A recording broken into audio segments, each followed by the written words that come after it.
بسم اللہ الرحمن الرحیم۔ حضرت موسیٰ علیہ السلام کو اللہ تعالیٰ نے حکم دیا کہ سمندر کی طرف جاؤ، وہاں 3 کشتیاں ڈوبنے والی ہیں۔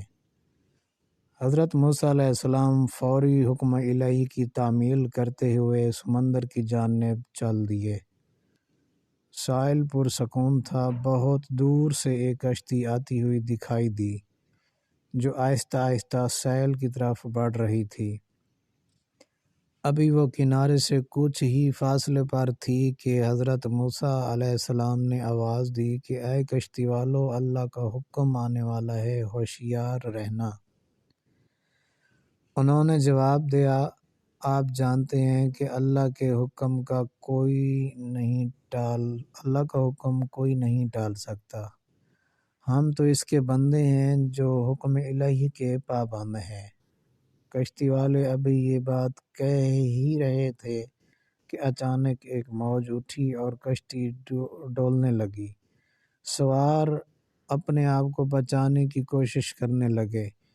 اتنے میں ایک اور زبردست موج آئی اور کشتی کو اپنے ساتھ بہا کر سمندر کی تہہ میں لے گئی۔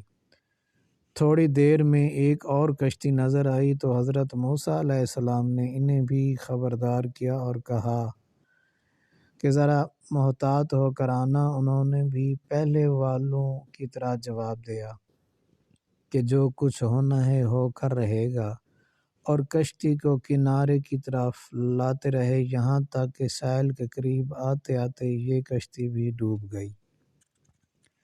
حضرت موسیٰ علیہ السلام کی حکمت کے بارے میں سوچ میں محو تھے کہ انہیں ایک تیسری کشتی آتی دکھائی دی۔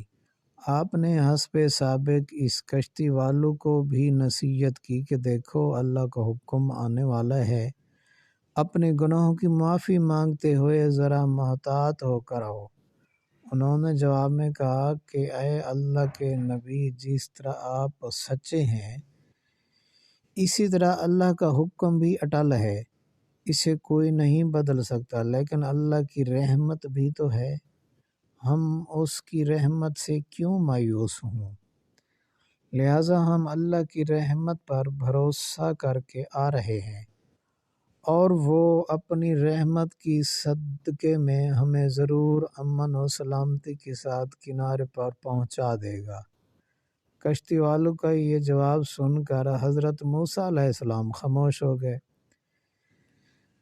جب کشتی بحفاظت کنارے آ لگی تو اللہ کے پیغمبر سوچنے لگے کہ اللہ نے 3 کشتیاں ڈوبنے کا فرمایا تھا، 2 تو ڈوب گئیں لیکن تیسری سلامتی کے ساتھ کنارے آ لگی ہے، یہ کیسے بچ گئی؟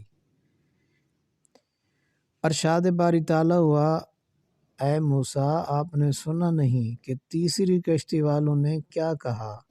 انہوں نے میرے حکم کو تسلیم کیا تھا، میری رحمت کو آواز دی تھی، اور اس پر پورا توکل اور بھروسہ بھی کیا تھا، تو اس لیے یہ کشتی میری رحمت کے طفیل بچ گئی، کیونکہ جو بھی میری رحمت کے دروازے پر آ کر صدا دیتا ہے میں اسے نا امید نہیں کرتا۔